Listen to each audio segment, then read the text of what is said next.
안녕하세요. 저는 제주도에서 베이커리 카페를 운영하고 있는 30대 중반 여성입니다. 오늘 비가 와서 그런지 오랜만에 카페가 한산하네요. 혼자 이렇게 여유를 부릴 때면 사연 채널을 즐겨보곤 하는데요. 마침 남편도 마트에 볼 일이 있어 자리를 비웠고 오랜만에 여유를 가져볼 겸 제가 좋아하는 음악을 틀어놓고 창밖을 바라보고 있더니 몇 년 전 제가 겪었던 기가 막힌 일이 생각나 여러분에게 들려드리면 좋을 것 같아 사연을 적어봅니다. 여러분들의 많은 사연을 보고 울고 웃고 또 위로가 되기도 했답니다. 제가 어떤 일을 겪었는지 궁금하지 않으세요? 그럼 지금부터 제 사연을 시작할게요. 저는 어려서부터 보육원에서 자랐습니다. 전라도에 있는 보육원이었는데 장터가 열리던 기차역에서 제가 발견되었다고 해요. 제가 발견된 무렵 지역에서 큰 축제가 열렸는데 아마 그때 부모님을 잃어버린 게 아닐까 생각되네요. 지금은 물론 친부모님과 재회해 행복한 삶을 살고 있어요. 사실 저에게는 생각하기도 싫은 이별의 아픔을 겪은 적이 있어요. 제가 들려드릴 사연이기도 하고요. 20살이 되면 보육원에서 더는 지낼 수가 없어요. 독립을 해야 하기 때문이죠. 엄마이자 아버지였던 선생님들 품을 떠나려니 막상 아쉬웠지만 언젠가는 겪어야 할 아픔이었기에 저는 덤덤한 척 하려고 무지 애썼습니다. 대학에 가고 싶은 마음은 컸지만 혼자 살아가야 하기에 돈을 벌어야겠다고 생각했어요. 공부보다 생계가 더 중요한 시점이었죠. 평소 빵순이로 불릴 만큼 빵에 대한 관심이 많았던 저는 제과 제빵 기능사 바리스타 자격증 공부를 취득했어요. 독립을 위해 선생님들이 마련해주신 방 한 칸 얻을 돈만 들고 서울로 올라와 무작정 앞만 보고 내달렸어요. 작은 옥탑방 하나를 어렵사리 구해 저만의 보금자리를 만들었고요. 경험을 쌓기 위해 동네 빵집, 카페 아르바이트 등 닥치는 대로 일을 했어요. 그러다 우연히 좋은 기회로 이름만 대면 알만한 제빵회사에 계약직으로 근무하게 되었어요. 정직원도 아니고 단기 계약직이었지만 저로서는 큰 영광이었죠. 지점별로 순환 근무를 하며 업무를 어느 정도 익혀나갈 때쯤이었어요. 회사는 대대적인 구조조정을 감행했고 정규직도 아닌 저는 당연히 그만둘 수밖에 없었습니다. 그래도 다행인 건지 큰 회사에서 일했던 경험 덕분인지 유명하다는 베이커리 카페에서 바리스타로 일을 하게 되었어요. 제빵사로 근무하길 희망했지만 바리스타로 근무하며 틈틈이 제빵 일도 도와달라 그러더라고요. 페이도 제 수준에서는 많았고요. 그렇게 업무에 적응을 해나갈 무렵 눈에 띄는 한 사람이 있었어요. 오후 2시가 되면 항상 커피와 함께 크루아상을 주문하는 손님이었어요. 제가 한참 일하는 시간이었고 자주 보던 탓에 자연스레 대화가 오가게 되었어요. 저보다 4살이 많았지만 말도 잘 통하는 것 같아 연락처를 주고받고 왕래하는 사이가 되었죠. 그 남자는 법대에 다니고 있었는데 동시에 사법고시를 준비하는 고시생이었어요. 매일을 마주치다 보니 서로에게 호감이 생겼고 연인으로 발전하게 되었죠. 데이트를 하는데 고시생인 신분이었던지라 남자친구는 돈이 없었어요. 사랑하는데 그까지 돈이 대수냐며 거의 모든 비용은 제가 부담했죠. 남자친구는 고시원에서 생활하고 있었습니다. 그런 사정을 잘 알기에 사랑하기에 아낌없이 퍼주었어요. 남자친구는 자신이 사법고시에 합격하면 저를 평생 책임지겠다고 약속했죠. 행복한 미래를 꿈꾸며 그렇게 사랑을 키워나갔습니다. 내가 사법고시 합격해서 변호사가 되면 우리 결혼하자. 내가 자기 행복하게 해줄게. 남자가 돼서 자기 여자 하나 못 지키면 그게 말이 되나? 내가 꼭 열심히 공부해서 좋은 결과로 보답할게. 기대해줘. 아쉽게도 첫 시험에서는 남자친구가 낙방을 하고 말았어요. 저는 그저 괜찮다며 남자친구를 위로해 주었고 남자친구는 저를 본 면목이 없다며 슬퍼했죠. 그렇게 자그마치 6년이라는 시간을 뒷바라지 해주었습니다. 당시에는 행복한 미래에 대한 확고함이 있었기에 그거 하나만을 보고 남자친구를 뒷바라지 했죠. 지금 생각해보면 저는 고아라고 치지만 남자친구는 자신의 집에 저를 단 한 번도 소개시켜 준 적이 없었어요. 조금이라도 의심을 했어야 했는데 왜 그땐 몰랐을까요? 남자친구를 만난 지도 6년차가 되던 어느 날 마지막이다 생각하고 치른 사법고시에 남자친구가 드디어 합격 소식을 알려왔어요. 저는 그 누구보다 기뻐해 주었고 남자친구도 이제야 좀 숨을 좀 쉬겠다며 안도의 한숨을 내쉬더라고요. 그렇게 연말에 사법연수원 입소를 앞두고 그 전까지 조금의 여유를 느끼라고 조언해 주었습니다. 저는 남자친구에게 고생했다며 원하는 것은 무엇이든 하라며 100만 원이라는 돈을 주었습니다. 형편이 넉넉지 않은 걸로 알고 있었기에 그동안 갇혀 지내다시피 힘들게 마음고생했으니 조금 편히 놀아보라는 의미에서였죠. 지금 생각해보면 제가 왜 그랬는지 의문이네요.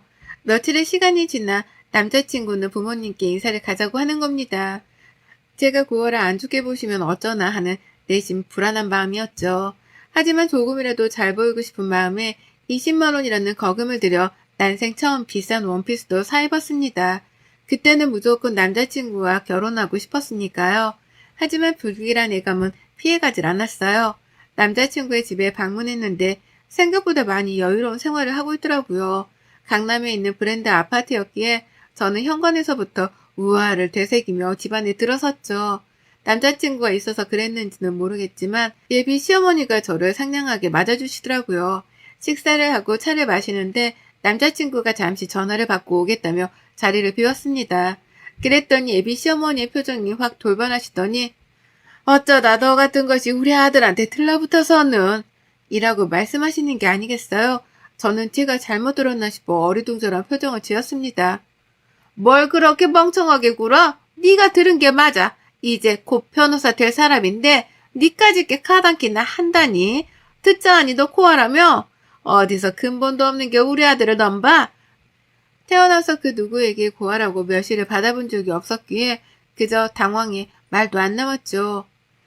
이 정도 눈치 줬으면 알아서 떨어지겠지. 장차 변호사 될 사람 아끼 망치지 말고 알아서 떨어져 줘.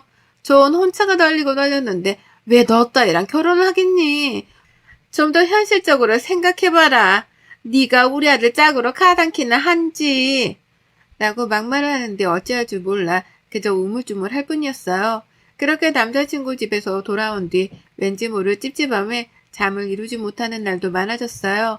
시간이 흘러 남자친구는 연수원에 입소를 하게 되었고 그때부터 연락이 잘 되지 않았어요. 처음에는 그저 하는 일이 바빠서 그러려니 했죠. 한 달, 2달, 그렇게 몇 개월을 잊을만 하면 한두 번 연락이 될까 말까 할 정도로 서로에게 소원해짐을 느꼈습니다. 그러던 어느 날 제가 일하던 카페로 저를 찾아온 손님이 있었어요. 상당히 예쁘고 도시적인 느낌의 여자였죠. 김진태 씨 여자친구죠? 나 이진아라고 해요. 진태 씨랑 연수원 동기고요. 아무래도 얼굴 보고 이야기하는 게 나을 것 같아서요. 나 진태 씨랑 곧 결혼해요. 그동안은 봐줬지만 이제 진태 씨 만나지 말아요. 내가 베푸는 마지막 배려예요. 머리를 망치로 한 대 얻어맞은 듯한 충격으로 저는 제대로 말도 하지 못했어요. 제가 믿지 못하겠다는 표정으로 바라보자 그 여자가 그러더군요. 우리 어려서부터 약혼했던 사이예요. 진태 씨 아버님이 식품업체 대표이신 거 알죠? 연수원 졸업하고 나면 바로 결혼식이에요. 한 달 뒤죠. 미리 단둘이 해두려고 찾아왔어요. 유부남 만나면 안 되잖아요. 무슨 말인지 더 잘 알 거라 생각해요. 더 이상 만나지 마세요. 그리고 이 정도면 보상은 섭섭지 않을 거라 생각해요. 가볼게요. 알고 보니 그 여자와는 이미 어렸을 때부터 집안끼리 결혼을 약속한 상태라고 했어요. 뒷바라지 해준 보답이라며 돈봉투에는 1,000만 원이 담겨 있었죠. 그동안의 시간이 주마등처럼 스쳐 지나가더라고요. 20대 청춘을 바쳐 남자친구 뒷바라지를 해주었던 내 소중한 시간들. 이러려고 개고생해서 일하고 돈을 벌었던 건 아닐 텐데 말이죠. 화도 났지만 남자친구에게 직접 말을 듣고 싶어 남자친구의 집으로 찾아갔어요. 도통 연락이 되지 않았던 터라 실례를 무릅쓰고 찾아간 거였죠. 남자친구의 엄마는 저를 보더니 여기가 어딘 줄 알고 오냐며 대뜸 물을 끼얹더라고요. 그 소리에 방에서 나온 남자친구는 너무도 당당하게 이야기하더라고요. 쥐나 만났다며? 그럼 어느 정도는 알아서 나가 떨어져야지. 구질구질하게 집까지 찾아오고 말이야. 네가 비련의 여주인공이야? 돈이 모자르니? 대충 계산해서 넉넉하게 넣었는데. 정말 끝까지 사람을 비참하게 만들더라고요. 더 이상 있으면 안 될 자리 같아 눈물을 머금고 집으로 돌아왔습니다. 차라리 뺨이라도 한 대 치고 돌아올 걸 후회하면서 눈물로 밤을 지새웠답니다. 카페에 출근도 하지 않은 채 며칠을 술을 마시며 보냈어요. 마음이 너무 힘든 나머지 보육원 선생님들과 같이 지냈던 동생들이 생각나더라고요. 그동안 바빠서 연락도 제대로 못 드렸고 마음도 추스릴 겸 겸사겸사 시골로 내려갔습니다. 몇 년 만에 방문한 보육원은 정말 변한 게 하나도 없었어요. 선생님들도 그대로였고 어리기만 했던 동생들은 키가 훌쩍 자라 있었죠. 따뜻한 밥을 먹으며 가족의 품으로 돌아오니 마음이 조금은 편해지더라고요. 그렇게 일주일 정도의 시간이 흘렀을까요? 어느 정도 마음을 추스렸기에 다시 서울로 올라갈 채비를 하고 있었습니다. 원장 선생님께서 저를 조용히 부르시더라고요. 긴히 할 말이 있다면서요. 무슨 일이세요? 원장 선생님께 묻자 우물쭈물하시며 한참을 고민하시더라고요. 지훈아, 지금부터 원장 선생님이 하는 말 잘 들어. 사실 네 친아버지로 추정되는 분이 찾아오셨다. 정말 어렵게 찾았다면서 아이를 볼 수 있냐고 사정을 하는데 내가 함부로 할 수 있는 부분이 아닌 것 같아서 네 의견을 먼저 물어보겠다고 했어. 정말 뜬금없었죠. 한 번도 생각해 본 적 없던 친부모였거든요. 그만큼 선생님들의 무한한 애정이 있었기에 가족을 그리워하거나 찾고 싶다는 생각을 딱히 하진 않았습니다. 원장 선생님은 주소가 적힌 쪽지를 주시며 마음 정리가 되거든 찾아가 보라고 하셨어요. 저는 알겠다고 대답하고 서울로 올라왔고 카페 사장님과 친해진 덕에 저의 무단 결근은 휴가 처리가 되어 다시 열심히 일을 한다는 약속을 드리고 정상적인 근무를 하게 되었습니다. 그렇게 일을 하며 한참을 고민한 끝에 쪽지에 적힌 주소를 찾아가 보자 결심했죠. 주소지는 일하던 카페와 그리 멀지 않은 곳이었어요. 부자 동네라고 소문이 난 곳이었고 어렵지 않게 해당 주소지를 찾아갈 수 있었어요. 드라마에서나 볼 법한 커다란 저택이 제 앞에 있었죠. 긴장된 마음으로 초인종을 눌렀습니다. 안녕하세요. 박지영이라고 합니다. 보육원 선생님께서 주소 전달받고 찾아왔어요. 찾아가면 아실 거라면서요. 그렇게 집사로 보이는 분의 안내를 받으며 집 안으로 들어서는데 정말 으리으리하더군요. 정말 드라마에서 볼 법한 회장님 집 그 자체였어요. 거실로 들어서자 소파에는 중년 부부가 앉아있어 인사를 나누고 자리에 앉기도 전에 맞은편에 앉아있던 중년 여성이 눈물을 흘리기 시작했습니다. 연지야, 우리 연지가 왔구나. 하며 제 옆으로 오더니 제 손을 어루만지는 게 아니겠어요? 그러면서 사진 몇 장을 보여주시는데 어렸을 적 제 모습이었어요. 혹시 몰라 저도 항상 지니고 있던 사진이 있었는데 똑같은 옷을 입은 사진이었죠. 제가 발견됐을 당시 찍어두셨던 사진이었는데 정말 이럴 수 있나 싶을 정도로 얼떨떨했습니다. 중년 부부는 눈물을 흘리며 제 손을 어루만지시더니 우리 딸을 드디어 찾았네 하며 눈물을 흘리셨어요. 사실 제 손등에는 어렸을 때 어딘가에 데이트한 화상 흉터가 있는데요. 그 상처를 보시고는 친딸이라고 확신을 하셨답니다. 자신들과 폭죽놀이를 하다 생긴 상처라면서요. 저는 확실한 게 좋으니 유전자 검사를 해보자고 했고 며칠 뒤 친자관계가 성립한다는 통보를 받았습니다. 저도 처음에는 얼떨떨하기만 했지만 저에게도 가족이 있다는 사실에 안도했죠.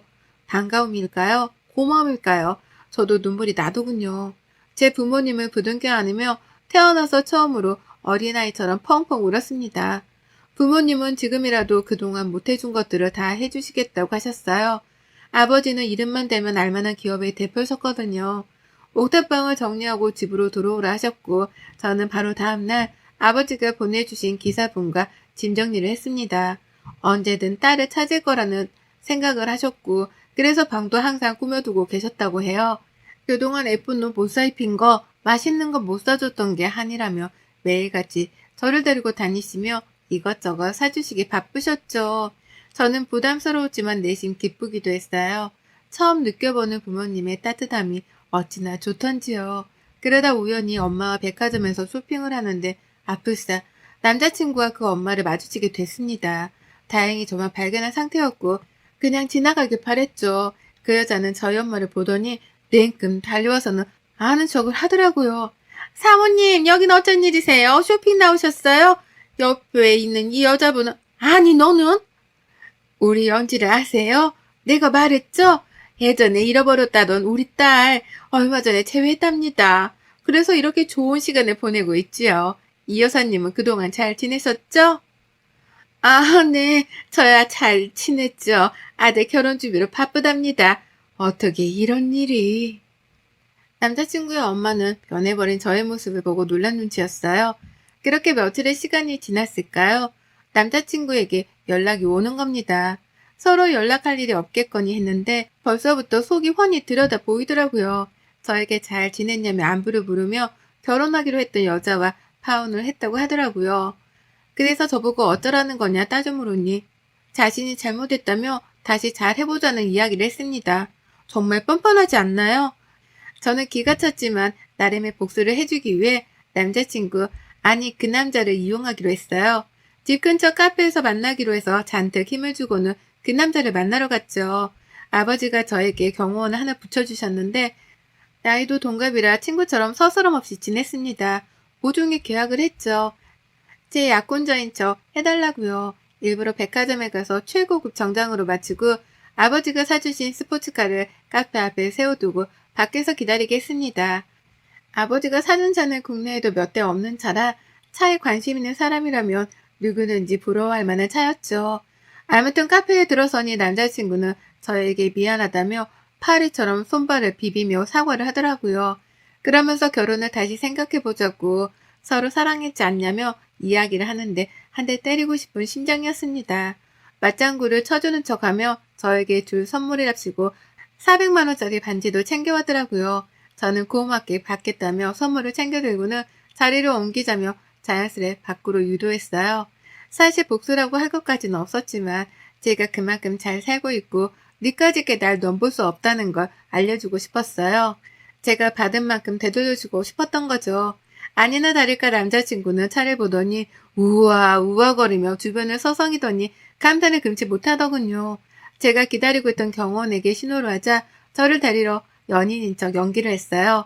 그 남자는 당황하며 얼굴이 시뻘개지더니 소리를 치기 시작했죠.